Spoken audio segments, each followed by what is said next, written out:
I love teaching the next generation of nurses, and it's been an inspiration to me. It's been humbling in many ways.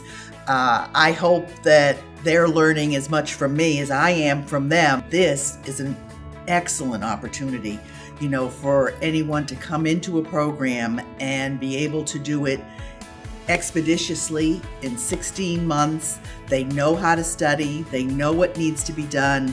They know that they're going to have to be buckled down to get this done, and they've got motivation and determination to do it. And this program provides that for them in a hybrid way so that they can do online, they can do on campus, and then at the clinical site, which is the best of all worlds. If the opportunity arises, I tell students all the time, you need to be open to the opportunity. And I don't believe that it's ever an accident that there are any of the students that I have in the nursing program, that they're here because they do have a calling, and that they will be great nurses, and that they need to trust that they just need to do it.